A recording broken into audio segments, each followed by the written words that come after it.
श्रीशैलेशदयापात्रं धीभक्त्यादिगुणार्णवं यतीन्द्रप्रवणं वन्दे रम्यजामातरं मुनिं रम्यजामात्रियोगीन्द्रपादरेखामयं सदा तदा यत्तात्मसत्तादिं रामानुजमुनिं भजे यो नित्यमच्युतपदाम्बुजयुग्मरुक्मव्यामोहतस्तदितराणि तृणाय मेने अस्मद्गुरोर्भगवतोऽस्य दयैकसिन्धोः रामानुजस्य चरणौ शरणं प्रपद्ये। भगवान की कृपा से हम किसी न किसी तरह श्री भगवान के दिव्य गुणों के, दिव्य चरित्रों के, उनके नामों के महिमा का अनुभव करते ही आ रहे हैं। और अब आप सब लोगों के नियमनानुसार दूसरे प्लेटफॉर्म पे श्री भगवान के दिव्य चरित्रों का अनुभव करेंगे। अभी तक हमने श्रवण की महिमा, भगवान के नाम की महिमा और दिव्य देश की महिमा का अनुभव किया। बहुत सारे भागवतों के नियमन के अनुसार श्री रामचंद्र प्रभु के दिव्य गुणों का अनुभव करेंगे। भगवान के अनेक अवतार हैं। भगवान के सारे अवतारों का प्रयोजन भगवान ने कह ही दिया, धर्म स्थापना और अधर्म का नाश। परित्राणाय साधूनां विनाशाय च दुष्कृतां धर्म संस्थापनार्थाय संभवामि युगे युगे, भगवद गीता का बहुत प्रसिद्ध श्लोक है। लेकिन सभी अवतारों के यही प्रयोजन होने पर भी भगवान के दो अवतार विशिष्ट हैं, श्री रामावतार और श्री कृष्णावतार। जो महात्म्य, जो वैभव इन दो अवतारों का है, बाकी अवतारों का वो वैभव नहीं है। यद्यपि भगवान समान है सर्वत्र, भगवान सर्वत्रैव ही अगणित महामंगल गुण। पूरे स्वामी जी, आप हर जगह पर अमित महावैभव वाले हैं। भगवान में कहीं अपकर्ष नहीं है, भगवान के स्वरूप में कहीं तारतम्य नहीं है। फिर भी भगवान सर्वत्र विराजमान हैं। लेकिन एक धूल में, कण कण में, सूखे पत्ते में, हरे पत्ते में भगवान हैं। लेकिन भगवान के सानिध्य का अनुभव हमें मंदिरों में ही होता है। गोविंद देव जी के दर्शन करते हैं तो वहाँ भगवान विराजमान है, तो वो अनुभव विलक्षण है। रोड में, सड़क पे पड़े हुए तिनकों को देखते हैं, वहाँ पर भी भगवान है, तो वहाँ उतना अनुभव नहीं हो पाता है। क्यों? इसका कारण यही है कि भगवान अपने गुणों का प्रकाश सभी जगह पर समान रूप से नहीं करते हैं। उन जगहों पर ही करते हैं भगवान। कहीं अपने दया का प्रकाश किसी जीव में कर देते हैं। हम सब समझ रहे हैं कि कोई जीव बहुत दया कर रहा है। यहाँ तक शास्त्रों में कहा गया कि माता और पिता जो पुत्र के ऊपर प्रेम करते हैं, भगवान जितना प्रेम पिता और माता के स्वरूप में आविष्ट होकर उस बच्चे से करते हैं, उतना ही प्रेम हो पाता है। जीव अपने स्वार्थ को छोड़कर निस्वार्थ भाव से किसी से प्रेम कर ही नहीं सकता। उसको ऐसी आदत है ही नहीं अनादिकाल से, अपने स्वार्थ के ही लिए किसी से संबंध रखने की आदत है। लेकिन माता पिता का जो निस्वार्थ प्रेम बच्चे में हो रहा है, कोई निस्वार्थ उपकार किसी को कर रहा है, तो समझ लेना चाहिए उसमें भगवान का आवेश हुआ है। इसलिए माता पिता को भगवान बोलते हैं, क्योंकि उनमें भगवान का आवेश रहता है पुत्र के लिए। तो रामावतार और श्री कृष्णावतार में बाकी अवतारों से अधिक गुणों का प्रकाश किया है भगवान ने। मत्स्यावतार में भगवान ने वेदों की रक्षा और प्रलय के बाद होने वाली जो आगामी सृष्टि है, उस सृष्टि के लिए अपेक्षित सामग्रियों की रक्षा की है। तो एक कारण विशेष के लिए भगवान का वो अवतार हुआ।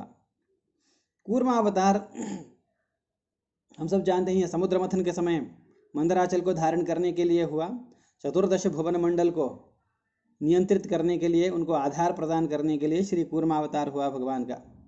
तो वामनावतार, वराहावतार, नरसिम्हावतार, सारे के सारे अवतारों में कोई न कोई प्रयोजन भगवान का है ही। कहीं पर विशेष किसी एक भक्त का उद्धार प्रयोजन है, कहीं जीवों का जो यह आधार भूमि है, कर्म भूमि है, इस भूमंडल के उद्धार के लिए अवतार लेते हैं।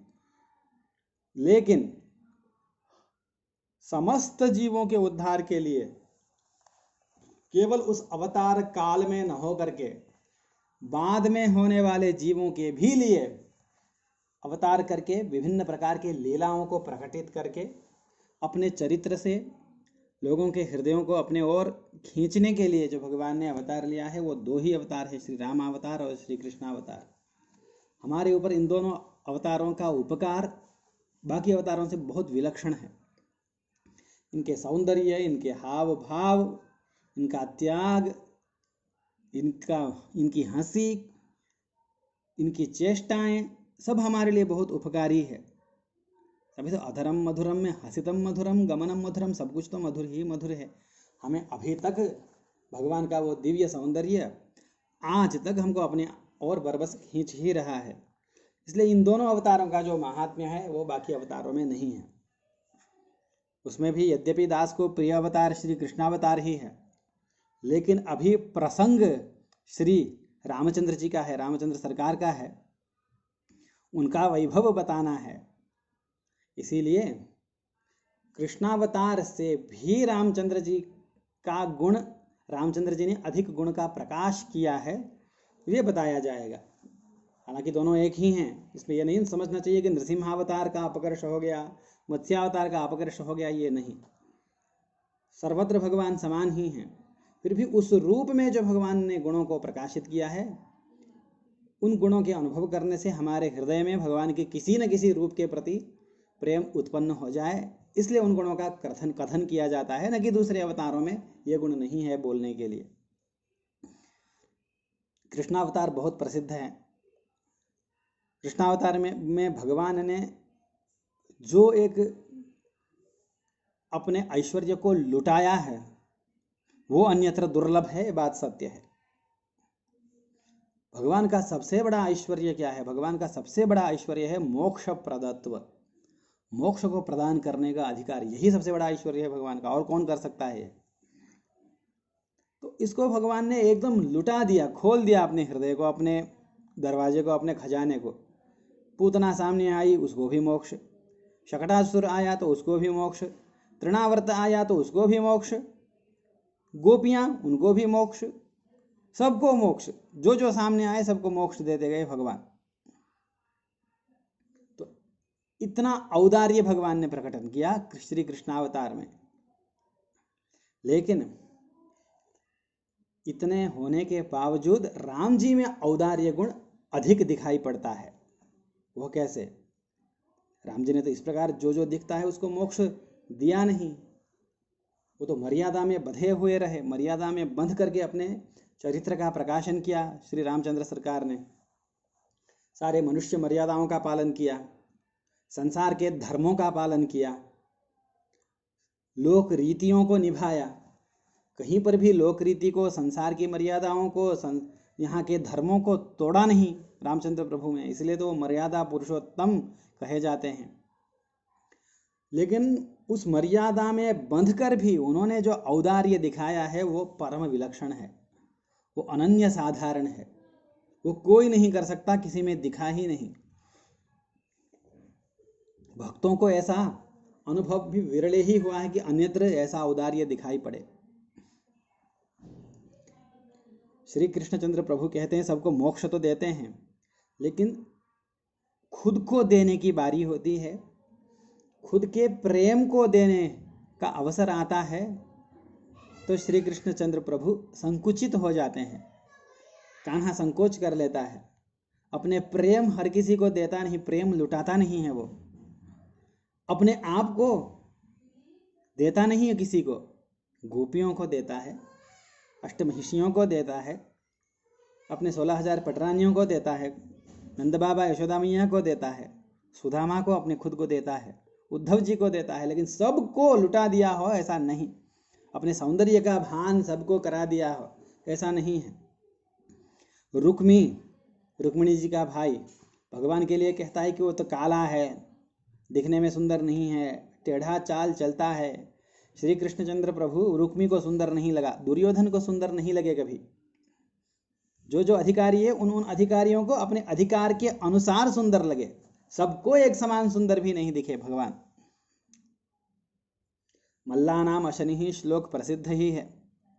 जब भगवान बलराम जी के साथ कंस के रंगमंच में प्रवेश करते हैं तो वहाँ देखने वाले कोई उनको मल्ल के समान देखता है, सामान्य मनुष्य उनको श्रेष्ठ नर के रूप में देखते हैं, माता पिता उनको शिशु के रूप में देखते हैं, वहाँ की जो महिलाएं हैं वो उनको साक्षात कामदेव की मूर्ति के समान देखती हैं, वृष्णि अपने परदेवता के रूप में देखते हैं, वृष्णि कुल के जितने यादव हैं, कंस उनको यमराज के रूप में देखता है, साक्षात अपने काल के रूप में देखता है।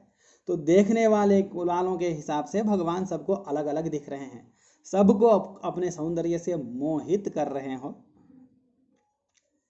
स्वभाव से हो जाते हैं मोहित, लेकिन अपने संकल्प करके सबको अपने और खींच रहे हो ऐसा नहीं है, क्योंकि सौंदर्य से मोहित होने पर तो प्रेम हो जाता है, फिर सबको प्रेम प्रदान किया हो भगवान श्री कृष्णचंद्र ने, ऐसा नहीं है। लेकिन भगवान क्या बोलते हैं कुरुक्षेत्र में जब गीता का उपदेश कर रहे हैं तो क्या बोलते हैं, मैं तुमको प्रेम दूंगा, मेरे प्रेम में, मेरी भक्ति में आड़े आने वाले जितने भी रुकावट हैं, जितने भी प्रतिबंधक हैं, उन प्रतिबंधकों से मैं मुक्त कराऊंगा तुम्हें। जितने भी पाप तुम्हारे अनादिकाल से किए गए कर्म, अनादिकाल से किए हुए पाप जितने बाकी हैं, वो पाप तुम्हारे हृदय में सत्वगुण को उदित होने नहीं देता है, तुम्हारे हृदय में रजोगुण और तमोगुण की मलिनता को और बिठा के रखता है।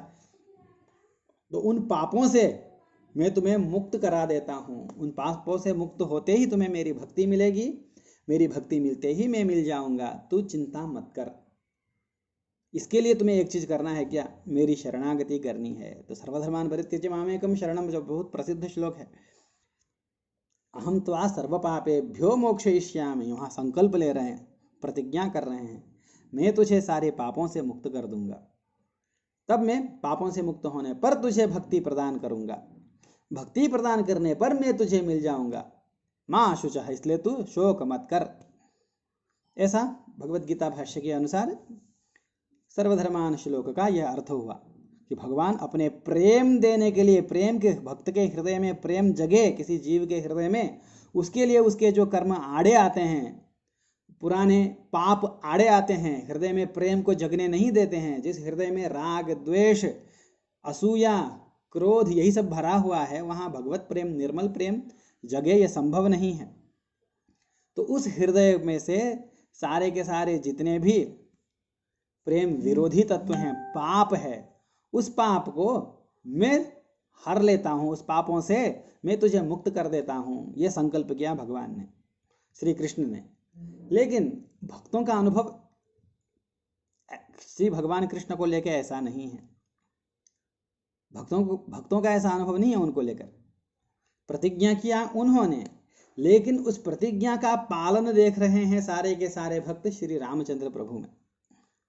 बहुत प्रसिद्ध श्लोक है रामचंद्र जी के लिए, आपदाम अपहर्तारम दातारम सर्वसंपदाम लोकाभिरामम श्रीरामम भूयो भूयो नमाम्यहम आपदाम अपहर्तारम। जो आपदाओं के अपहर्ता हैं वह राम।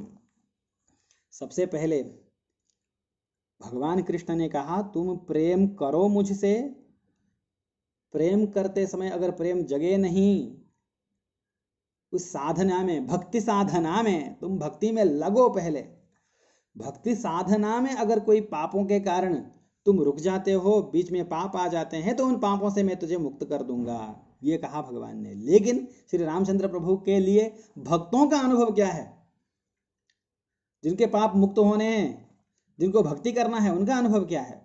आपदाम अपहर्तारम, जितने भी आपदाएं हैं, एक आपदा दो आपदाएं नहीं, अनंत आपदाएं, अनंत काल से संचित अनंत पाप, उन सारे के सारे पापों को एकदम से अपहरण जिन्हें किया है वो श्री रामचंद्र प्रभु है। आपदाम अपहर्तारम, आपद माने पाप ही है, आपद शब्द, पाप शब्द सब एक ही अर्थ वाले हैं। ये पाप किसको बोला जाए, आपत्ति किसको बोला जाए, शरीर में आने वाले खरोंच, अपने भाई बंधु, घर बार, संपत्ति, व्यापार, नौकरी, इनमें आने वाली आपत्ति, ये सब आपत्तियां नहीं हैं। इनको तो हमने अनेक बार भोगा है, अनेक जन्मों में अनेक बार भोगा है, हम अभ्यस्त हो चुके हैं इन आपत्तियों को भोगने के। और घर बार, संपत्ति, ऐश्वर्य, समाज में प्रतिष्ठा, कीर्ति, ये सब संपत्तियां नहीं हैं, ये सब चली जानी है। तो आपत्तियां क्या है और संपत्तियां क्या है? शास्त्र अलग ही चीज को आपत्ति, अलग ही चीज को संपत्ति बोलता है शास्त्र। भगवान की ओर अभिमुख होना यही सबसे बड़ी संपत्ति है, और भगवान से विमुख हो जाना यही सबसे बड़ी विपत्ति है। इससे बड़ी विपत्ति कुछ है ही नहीं। और भगवान की ओर फिरने, भगवान की ओर कदम बढ़ाने से बड़ी संपत्ति कुछ है ही नहीं। विपदो नैव विपदः, विपत्तियां नहीं है। संपदो नैव संपदः, संपत्तियां नहीं है। जिनको हम विपत्तियां समझते हैं, वो जिनको हम संपत्तियां समझते हैं, न वो विपत्तियां हैं न वो संपत्तियां हैं। तो विपत्तियां क्या है फिर? विपद विस्मरणम विष्णोः, विष्णु भगवान का विस्मरण, भगवत विस्मरण ही विपत्ति है। संपत संस्मरणम हरे है, और हरि का स्मरण, हरिस्मरण ही संपत्ति है, यह शास्त्र कहता है। पाप पुण्य भी यही है। पाप के अनेक परिभाषाएं हैं शास्त्रों में, पुण्य की अनेक परिभाषाएं हैं। दान देना पुण्य है, दया करना पुण्य है, पर उपकार करना पुण्य है, भागवत श्रवण पुण्य है, ब्राह्मण सेवा पुण्य है, गौ सेवा पुण्य है, देशभक्ति पुण्य है, अनेक है। पाप के लिए सब इसके विपरीत पाप हैं, ये सब शास्त्र में लिखा गया है। लेकिन निष्कर्ष में जब रहस्य बताया जाता है तो पाप क्या है? पाप भगवान से अलगाव ही पाप है, अपने आत्मा से अलगाव ही पाप है, अपने आप से विकेंद्रित होना ही सबसे बड़ा पाप है, खुद को त्यागना ही सबसे बड़ा पाप है। खुद माने कौन? आत्मा, आत्मस्वरूप, आत्मा के भी आत्मभूत परमात्मा स्वरूप, परमात्मा को त्यागना, परमात्मा की ओर से विमुख हो जाना सबसे बड़ा पाप है। भगवान को भूलना सबसे बड़ा पाप है, और भगवान को स्मरण करना, उनको मन में हमेशा रखना, उनके लिए तड़पना, ये सबसे बड़ा पुण्य है। इससे बड़ा यही पुण्य है, इससे ये सबसे बड़ा नहीं, यही एक पुण्य है। क्योंकि दो ही चीज है, एक खाई है और एक पर्वत है। या तो खाई में गिरो या पर्वत पे चढ़ो।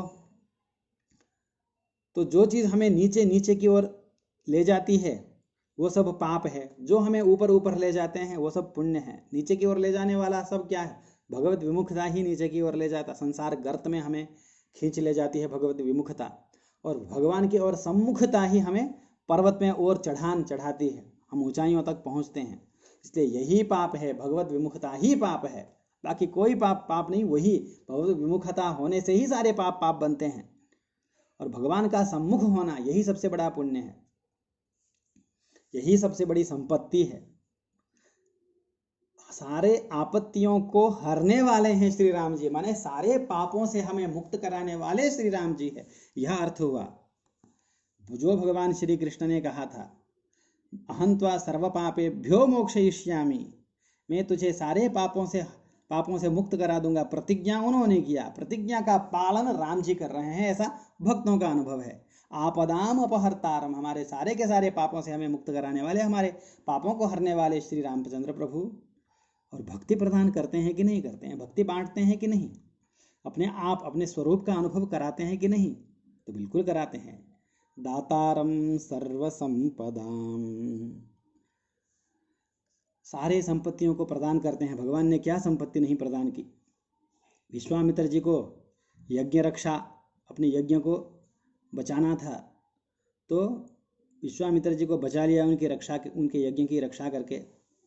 ताटक वन, जो ऋषियों की तपोभूमि है, उस ऋषियों के तपोभूमि को निष्कंटक करना है, राक्षसों का वहाँ पर जो बोलबाला है उसको खत्म करना है, राक्षसों की गुंडई वहाँ से मिटानी है, राक्षसों का आतंक वहाँ से मिटाना है। तो यही ऋषियों की रक्षा है। तो ये भी प्रदान किया भगवान ने। 12 ही साल की उम्र में जनक महाराज की प्रतिज्ञा थी कि शिवधनु के ऊपर प्रत्यंचा चढ़ाने वालों को ही अपने पुत्री प्रदान करूँगा।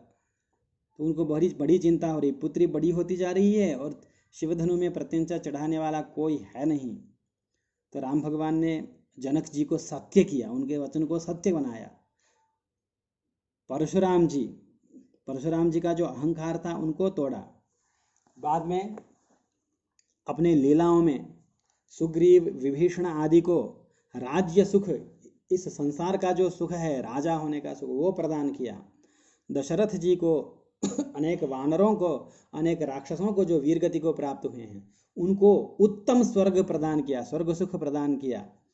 और जटायु जी को मोक्ष प्रदान किया, तो संसार का सुख, इसी प्रकृति मंडल के अंतर्गत प्राकृत जो स्वर्ग का सुख है वो सुख, और स्वर्ग और यहाँ इस संसार, इन दोनों के सुख, संसार स्वर्ग का सुख भी यद्यपि सांसारिक सुख है, फिर भी मनुष्य स्वरूप शरीर से भोगने वाले सुख और देव शरीर से भोगने वाले सुख, ये दोनों प्रकार के सुख प्रदान किए और मोक्ष सुख प्रदान किया जटायु जी को। तो हर प्रकार के संपत्ति को भगवान के अनुग्रह से मिला हुआ है, इसलिए वो संपत्ति है। अपने कर्मों से मिला हुआ होता है तो वो संपत्ति नहीं कहलाएंगे। विभीषण जी का राज्य, विभीषण जी के लिए संपत्ति तब है जब राम जी ने दिया है। राम जी नहीं दें तो वो संपत्ति नहीं, वो विपत्ति ही है। सुग्रीव जी को तो राज्य पहले ही मिला हुआ था, लेकिन बाली आकर के डंडे मार के भगा दिया वाली ने। तो जब भगवान कृपा करके न दें तो कोई सी भी संपत्ति संसार की विपत्ति ही है। तो भगवान ने दिया है इसलिए वो संपदा है।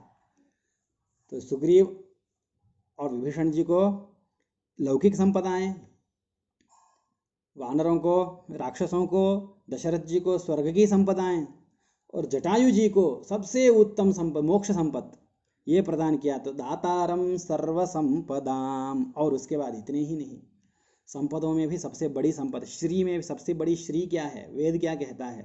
सा ही श्री अमृता सताम। वो अमर श्री ही श्री है। स्वर्ग के, इस दुनिया के सारे संपत्तियां नष्ट होनी है, स्वर्ग इत्यादि के सुख भी नष्ट होने हैं। तो अमृत श्री क्या है? अमृत श्री है भगवत भक्ति। नींगाद शल्वम निरेंदेलो रेम्बावाई। नींगाद शल्वम बोलती हैं गोदामा जी भी, जो कभी भी हमसे नहीं हटने वाली संपत्ति बोलती हैं। वो भी किस चीज़ को बोलती हैं? वो भगवत भक्ति को, भगवत प्रेम को बोलती हैं। तो भगवत प्रेम ही सबसे बड़ी संपत्ति है, तो वो भी देते हैं भगवान। तो संसार की संपत्ति जिसको हम संपत्ति बोलते हैं, स्वर्ग के सुख रूपी संपत्ति, मोक्ष संपत्ति और प्रेम संपत्ति, जो भगवान कृष्ण ने पूतना इत्यादि को नहीं दिया। प्रेम भगवान ने पूतना से अपने पिंड छुटा ली, तृणावर्त, शकटासुर, धेनुकासुर इत्यादि सारे राक्षसों से अपने पिंड छुड़ा ली, उनको मोक्ष दे दिया, लेकिन अपना प्रेम नहीं दिया। उनको मोक्ष तो मिला, मोक्ष सुख तो मिलेगा ही मिलेगा, लेकिन प्रेम सुख जो गोपियों को मिला है, जो यशोदा मैया को मिला है, जो नंद बाबा को मिला है, वो इन राक्षसों को कभी नहीं मिला। तो वो क्या होता है, उनको स्मरण भी नहीं कर सकते। वो मोक्ष, भले ही मोक्ष में जाकर के, गोलोक में जाकर के, श्री वैकुंठ में जाकर के दिव्य सुख का अनुभव कर लें, लेकिन जो कृष्ण के लिए तड़प, जो ललक, जो इच्छा, जो उनके देखने का सुख, जो प्रेम करने का सुख है, वह सुख गोपियों को ही मिला है, भक्तों को ही मिला है।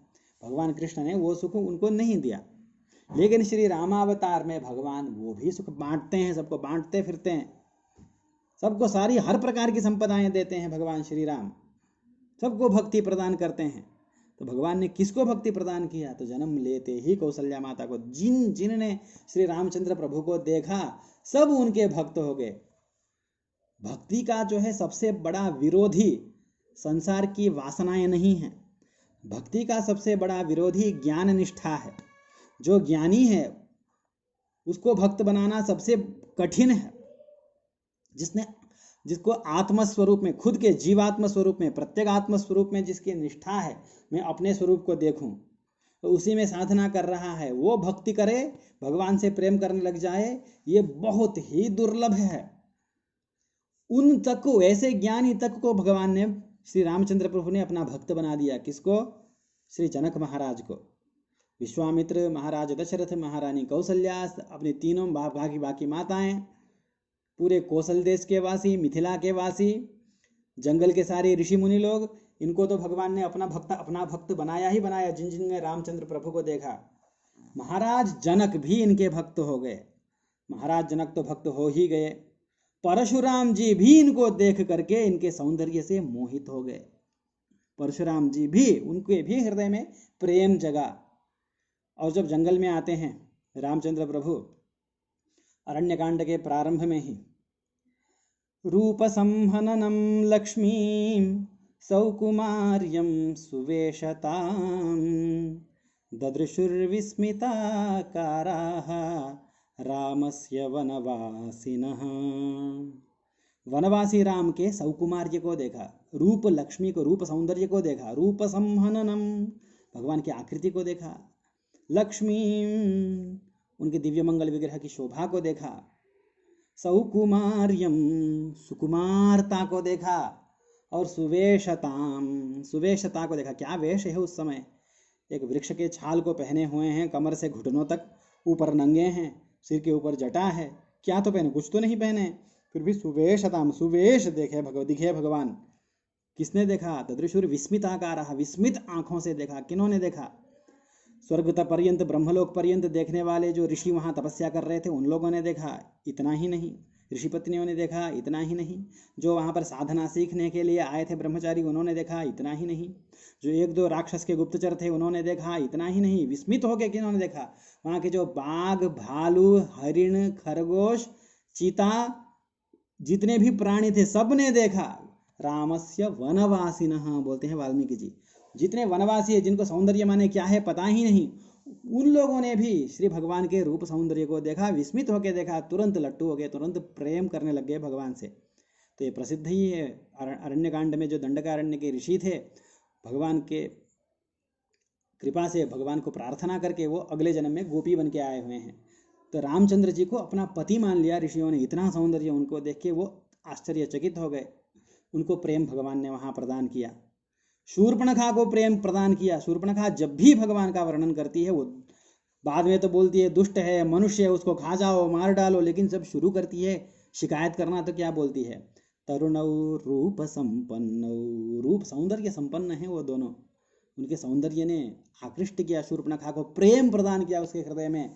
बाकी लोगों को छोड़ें, रावण तक रंजनीयस्य विक्रम ही बोलता है। राम जी को युद्ध भूमि में देख करके, आहा कैसा मेरा योद्धा, कैसा मेरा शत्रु है, ये तो रंजनीय है, इतना सुंदर है।